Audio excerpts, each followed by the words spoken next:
Tirem suas próprias conclusões. Esse é o último episódio dessa temporada do Greg News. No ano passado, a gente concluiu a temporada com um número musical anunciando o fim do mundo. Infelizmente, a gente estava errado. O mundo não acabou, só piorou mesmo.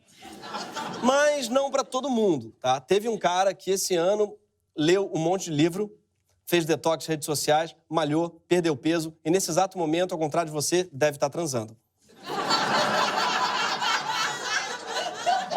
Muitos analistas políticos discorreram sobre o significado desse momento, mas quem melhor conseguiu resumir foi ela, Débora dos Falsetes. O pedido do meu povo é uma ordem. Lula!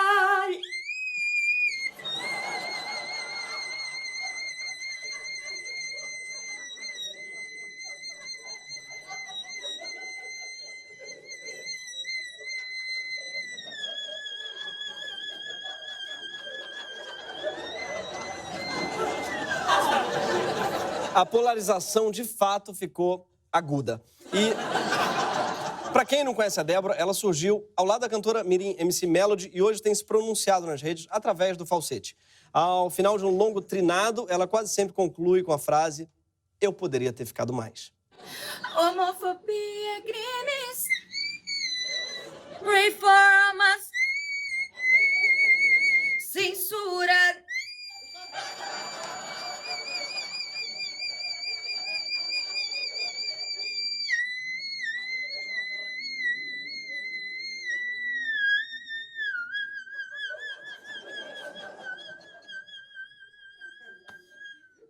Eu poderia ter ficado mais. Então, eu me identifico com ela. Todo homem já ficou 15 segundos ali sustentando e depois pensou: eu poderia ter ficado mais. Essa é uma frase recorrente, acho. Não só homem, né? Dilma, por exemplo, poderia ter ficado mais. Eu também amo que ela abraça exatamente as mesmas causas do Greg News, mas com outra abordagem, né? E outra ferramenta. Ela usa o falsete, a gente usa piadas de cocô. Mas a gente não vai falar de Lula livre aqui, porque a gente sempre tenta falar no Greg News do que ninguém tá falando mais, ou do que ninguém tá falando ainda. Sim, Greg News é aquele seu amigo hipster, que não deixa nem você ficar puto, sabe? Desculpa, mas ficar puto com Damares é muito mês de maio, sabe? Chegou gente demais, estragou, virou modinha. Agora a parada é ficar puto com imposto regressivo. Vou explicar por quê. Não, nesse governo, né, é normal, todo mundo fica perdido sem saber o que é que a gente tem que ficar puto. O que é só cortina de fumaça e o que na verdade, tem que ficar puto de verdade. Enfim, esse ano foi um exercício diário da gente se perguntar: será que essa merda, que esse merda falou, foi só pra gente não perceber que ele fez merda? Ou será que isso é uma merda, mas será que essa outra merda não é mais crime? Qual das merdas é mais crime? Qual dos crimes é mais merda? Enfim, 2019. Também não ajuda o fato de que nada é certo no governo Bolsonaro e tudo é baseado em impressões pessoais. Tanto é que uma das frases mais ditas por Bolsonaro é: tirem suas próprias conclusões. Olha, analise as iniciativas e tire suas próprias conclusões. Saiba a verdade e tire suas conclusões. Assista e tire suas conclusões. Tire suas conclusões e comentem e tirem suas conclusões. Para quem não reconheceu, esse último tweet foi o da Golden Shower, durante o carnaval desse ano. Eu não sei quais conclusões ele quer que a gente tire daquele vídeo. Que é melhor sair de guarda-chuva? Que é melhor trocar cerveja por MD porque prende a bexiga? Que o Carnaval de São Paulo tá mais animado que o do Rio? Não sei. Não. O tweet, na verdade, era só uma cortina de fumaça. Por quê? Porque naquela mesma semana, Fabrício Queiroz tinha implicado Flávio Bolsonaro num esquema de rachadinha. Mas Bolsonaro conseguiu mudar de assunto porque fica sempre difícil prestar atenção num desvio de verba quando o presidente posta foto de gente pelada fazendo xixi em cima do ponto de ônibus. Da mesma forma, não foi fácil decidir o tema dessa semana. Só nos últimos dias, Bolsonaro anunciou a saída do seu partido, anunciou que vai criar um novo partido, Aliança pelo Brasil, acabou com o DPVAT para punir um desafeto político, tirou grana da Globo e criou o Dia Nacional do Garimpeiro Feliz. Esse último é mentira, mas o fato de terem acreditado diz muito sobre o seu governo. Mas a gente também não vai falar de nenhuma dessas coisas que eu citei, porque tem um assunto que há 3 semanas deveria ser a nossa maior preocupação. O fato do assassinato de Marielle ter voltado ao noticiário, dessa vez envolvendo o o nome do presidente. Sim, porque as últimas notícias sobre o assunto mostram que a família do presidente pode estar muito mais envolvida do que a gente pensava. E quando a gente descobriu isso, a vontade foi de dar um berro. E é por isso que a gente trouxe aqui no programa ela mesma, a Débora dos Falsetes.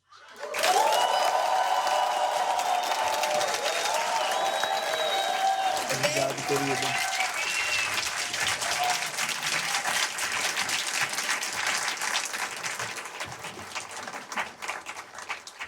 Hoje a gente vai falar das investigações sobre o assassinato de Marielle. E cada vez que surgirem desvios absurdos ou proximidades gritantes dos acusados com a família Bolsonaro, a Débora vai expressar esse espanto com a arte que ela domina. Porque a gente já falou 2 vezes desse assassinato nesse programa, mas depois das últimas notícias já não adianta falar, é preciso gritar. Já faz 611 dias que Marielle Franco e o motorista Anderson Gomes foram assassinados no Rio de Janeiro. Quando isso aconteceu, o país parou. E todos os pré-candidatos à presidência se manifestaram, menos quem? Bolsonaro. Que silêncio ensurdecedor.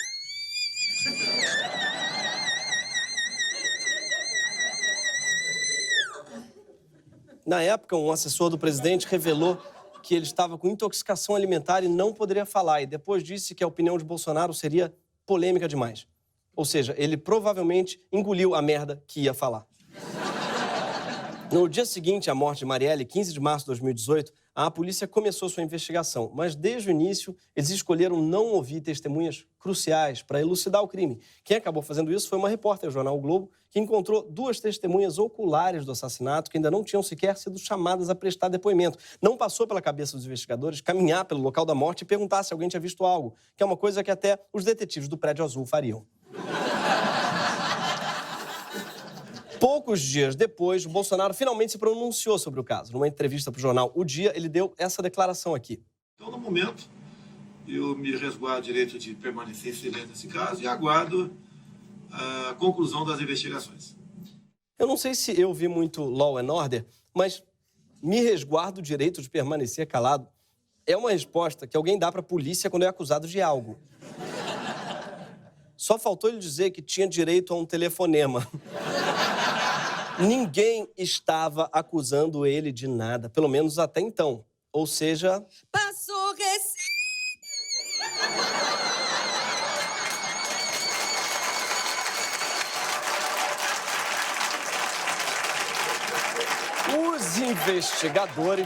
Os investigadores foram atrás das câmeras da Secretaria de Segurança, que estão espalhadas por toda a cidade, que poderiam ter mostrado todo o trajeto dos assassinos de Marielle. Mas, por uma incrível coincidência, algumas dessas câmeras foram desligadas no dia anterior ao assassinato. Inclusive a câmera que ficava exatamente no local onde Marielle sofreu a emboscada. Sim, gente, na véspera do assassinato, a câmera foi desligada. Mas não se preocupem, pessoal, essas câmeras pertencem ao governo do estado do Rio de Janeiro, que é uma instituição que nunca foi acusada de abrigar nenhum bandido. A gente sabe disso.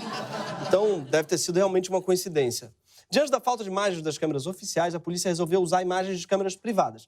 Assim, os detetives descobriram que o carro dos assassinos tinha passado pelo início da Barra da Tijuca, mas não conseguiram estabelecer toda a rota seguida pelo veículo.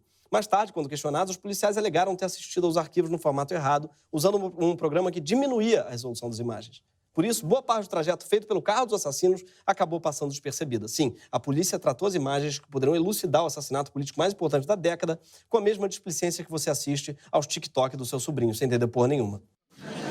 Alguns meses depois, os investigadores foram ver os vídeos de novo, dessa vez em alta. Só aí perceberam que o carro tinha passado pelo quebra-mar da Barra e tentaram então buscar vídeos da área. Só que a essa altura, todas essas imagens já tinham sido apagadas. E você sabe, né, o que tem no quebra-mar da Barra? O Vivendas da Barra. Sim, desde o ano passado, a polícia já poderia ter ligado o assassinato ao condomínio Jair Bolsonaro, mas, por um simples erro, essa informação ficou escondida. Estava bem na nossa...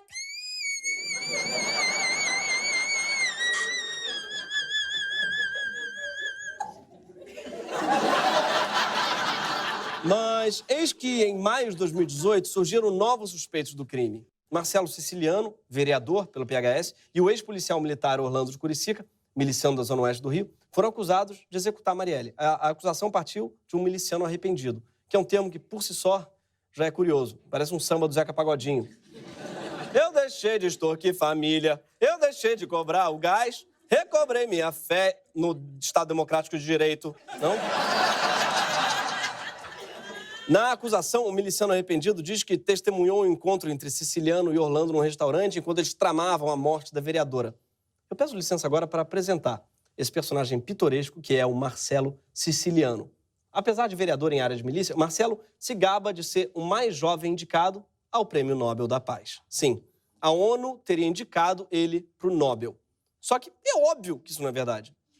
Ao que parece, o Nobel está virando um novo Harvard. No caso, apuraram e ele foi vítima de um golpe, ao que parece. Um sujeito se apresentou como presidente de um tal Comitê Mundial da Paz, disse para ele que ele tinha sido indicado e Siciliano acreditou. Ele ainda se despencou até a Noruega para entregar sua inscrição em mãos. E lá ele fez esse vídeo sensacional. Estamos aqui no Instituto Nobel, Alfred Nobel.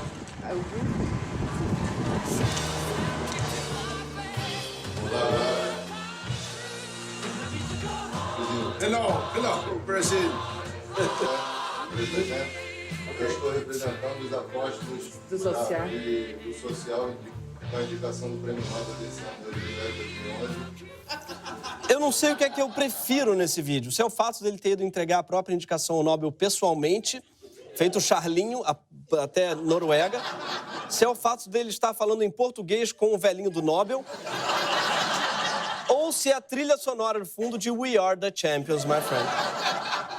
Mais tarde, delegados da Polícia Federal disseram que aquele miliciano arrependido que tinha denunciado o Siciliano e Orlando Curicica, na verdade, era só mais um miliciano mesmo, que teria sido orientado por outra figura conhecida na política carioca, que é o Domingos Brazão, rival de Siciliano, talvez para tirar de Siciliano o que todos sabem que ele merece, o Nobel da Paz. Mas era tudo mentira, tá? E o Siciliano, ao que parece, não tinha tramado morte nenhuma, ele continua no páreo, tá? Te cuida, Malala, fica esperto. Desiste, Raoni.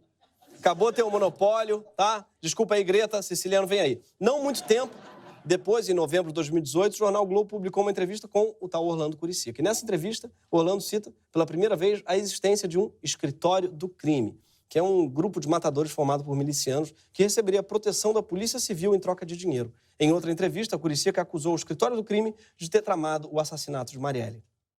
A informação, publicada pelo portal de notícias UOL, afirma que houve pagamentos feitos por integrantes do escritório do crime, braço armado das milícias no Rio de Janeiro, a pelo menos 2 delegados da Delegacia de Homicídios da capital. A propina era paga no próprio distrito policial, localizado na zona oeste do Rio. A acusação vem da delação do miliciano Orlando Curicica, que está preso e teve o nome envolvido no caso Marielle. Ele afirmou que integrantes do escritório do crime pagavam uma mesada para que investigações sobre as execuções praticadas pelo grupo não chegassem aos responsáveis pelos crimes. Ele diz que o escritório do crime é o braço armado da milícia. Eu fico imaginando se existe um braço intelectual, um braço pacifista, um braço cirandeiro, né? Tem um clube da leitura da milícia, claro, aí tem o braço armado. Ou seja, ao que parece, é uma espécie de milícia da milícia, o escritório do crime. Pouco tempo depois, a polícia teve seu maior sucesso até o momento. A polícia encontrou um momento exato na câmera de segurança em que o celular pisca dentro do carro dos assassinos e, cruzando com dados de aplicativos, encontraram 2 pessoas. De onde? Do escritório do crime. O primeiro foi Elcio, acusado de dirigir o carro na emboscada, que aparece nessa foto aí com a cara cortada, né? Que não dá para saber quem é, que está do lado... É o Jair Bolsonaro.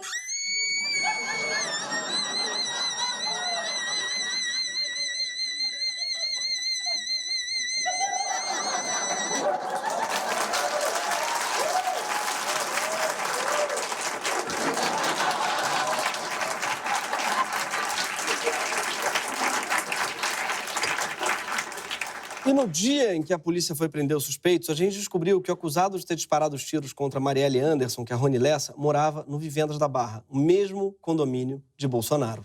Imagina se fosse o...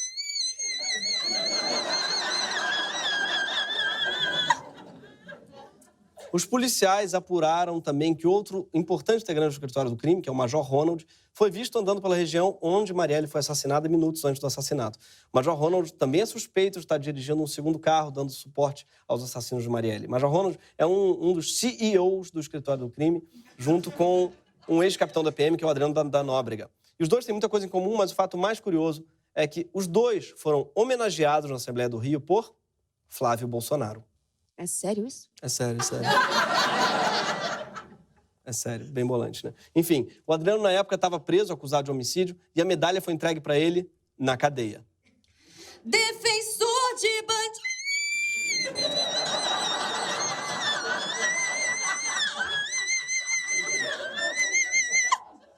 Com certeza.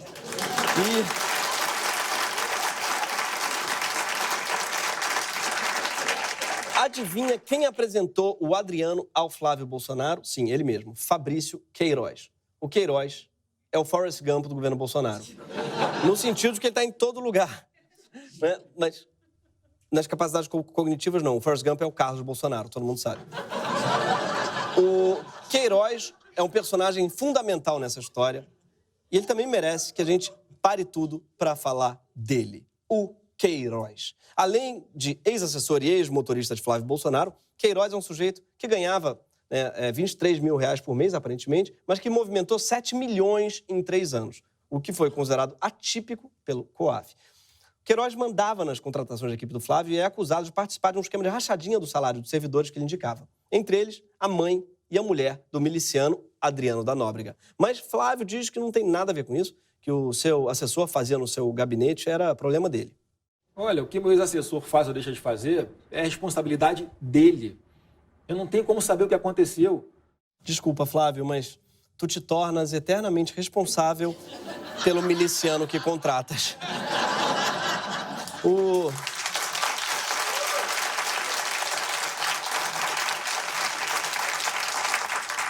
O eleitor de Bolsonaro é um sujeito que acredita que o impensável, né? É impensável, perdão, que o Lula não soubesse de todos os escândalos de corrupção do país. Mas ele acha plausível que o Flávio não faça ideia do que acontece dentro do seu próprio gabinete. Uma das movimentações suspeitas de Queiroz foi um cheque que ele depositou para a primeira-dama, Michele Bolsonaro. Michele, de 24 mil reais. Bolsonaro justificou a transação dizendo que o Queiroz estava devolvendo um dinheiro que ele tinha pegado emprestado no valor de 40 mil reais. Agora, sabe o que me deixa curioso? Por que será que alguém que movimenta milhões de reais precisa pedir 40 mil a um deputado e ainda devolve a mulher dele? Sabe o que é mais curioso? É que o próprio Queiroz se vangloria de ser um cara que sabe fazer dinheiro. Eu sou um cara de negócios. Eu faço dinheiro, assim, compro, revendo, compro carro, revendo carro. Eu sempre fui assim. Você compraria... Débora, você compraria um carro usado desse homem? Não. Eu acho que você compraria porque ele anda com um pessoal bem persuasivo. Enfim. Esse foi o nosso zoom no Queiroz. Nesse ponto da história, todo mundo começou a achar que, apesar da gente estar longe de encontrar o mandante, pelo menos os assassinos a gente vai punir, né? Só que não. Porque também em outubro desse ano, a imprensa noticiou que os agentes salvaram as imagens de Rony Elcio num pendrive, mas fizeram isso no formato errado. Por isso, não conseguiram acessar os vídeos na delegacia de homicídios. A polícia diz que, ao perceber o erro, retornou aos estabelecimentos para recuperar as imagens, mas elas já tinham sido apagadas. Sim, a gente não tem mais as imagens que comprovam o envolvimento do vizinho do Bolsonaro no crime. Tá de sacanagem. Não tô de sacanagem, Débora, desculpa. E aí, finalmente, já quase em novembro, o Jornal Nacional ele revelou que o porteiro do Vivendas da Barra afirmou que Elcio foi ao condomínio no dia do assassinato e a sua entrada no Vivendas foi liberada pela Casa 58, onde mora Jair Bolsonaro.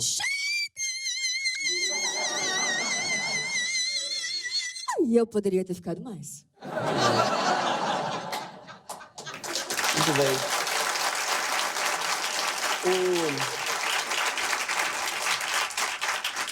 O Bolsonaro, na ocasião, ele estava em viagem na Arábia Saudita e ele fez uma live de madrugada completamente surtado. Agora, querer me vincular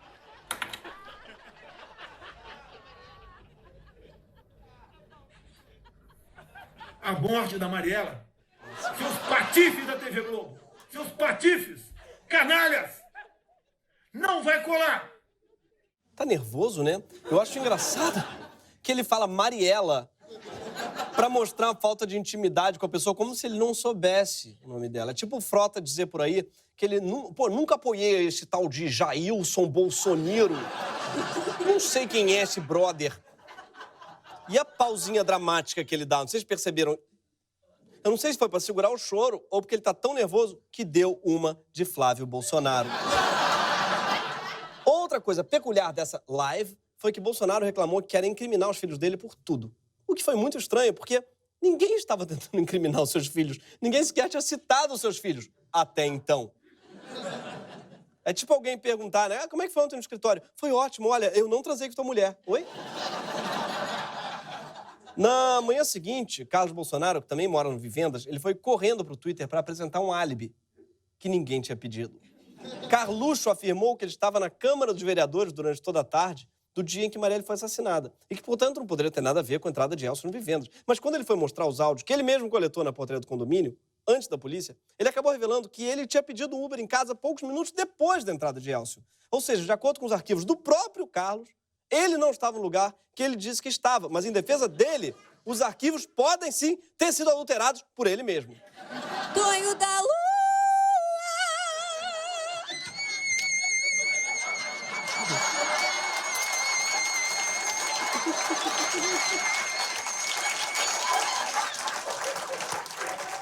E eu poderia ter ficado mais. Depois de todo o fuzuê causado pela reportagem, que o Ministério Público resolveu apurar as ligações da portaria no Vivendas da Barra. O MP alegou que o porteiro tinha mentido sobre o envolvimento de Bolsonaro, mas fica claro que a sua apuração estava cheia de lacunas. Primeiro, os procuradores analisaram o CD-ROM entregue pelo condomínio e não os arquivos originais do computador da portaria. Me senti velho, aliás, falando a palavra CD-ROM, nunca mais tinha ouvido ela. Num CD-ROM, pior, eles fizeram uma suposta perícia dos áudios em apenas 2 horas. E pior ainda, não era nem competência do Ministério Público fazer essa investigação. E pior pra caralho, uma das promotoras que fez a apuração do áudio é a Carmen Elisa, que também merece um parênteses. Carmen Elisa é essa figura aqui, que é uma bolsonete de carteirinha e camiseta, que posta textão no Face dizendo que com a eleição do Bolso, o Brasil se libertou do cativeiro esquerdopata. Curto muito o nome cativeiro esquerdopata. É como a gente chama a nossa redação, por acaso, engraçado. Mas fecha o parênteses. Aí vem a parte mais grave dessa história toda, porque pouco depois do escândalo do porteiro, o ministro Sérgio Moro pediu para federalizar a investigação. E até aqui, apesar dos erros da polícia, o Moro nunca tinha tido nenhum interesse na federalização. O Moro só se interessou pela investigação agora que esbarrou na família do presidente? Sim, porque apesar do porteiro de Vivendas ter citado o seu Jair, foi de Carlos que todo mundo falou nos dias seguintes da reportagem. E Carlos, ao contrário do pai, pode sim ser investigado pela polícia do Rio. Não precisa de envolvimento do Supremo para ser objeto de apuração policial. Ou seja, não precisa federalizar o caso, mas o Moro quer fazer mesmo assim. E essa é uma péssima ideia. A Polícia Civil do Rio pode ter cometido falhas, mas foi essa polícia que conseguiu prender membros do escritório do crime, acusar os responsáveis do assassinato e relacioná-los com a família mais poderosa do Brasil. O Ministério Público Carioca pode sim estar cheio de bolsonaristas, mas nenhum deles vai ser tão fiel quanto o Procurador-Geral da República, Augusto Aras, escolhido pelo próprio Bolsonaro, fora da lista tríplice e descrito por ele mesmo como a dama do meu tabuleiro de xadrez, se referindo à rainha, que é a peça mais forte para defender o rei. Ou ele não sabe para que serve um procurador, ou ele não sabe jogar xadrez. E é provável que seja os dois. Diante dessa confusão, o que é que a gente sabe com certeza? A gente sabe que, durante esse tempo todo, a família Bolsonaro fez um esforço enorme para se distanciar ou desmentir as investigações do assassinato de Marielle.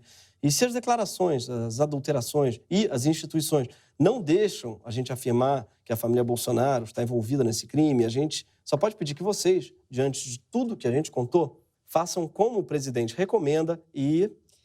Tire suas próprias conclusões.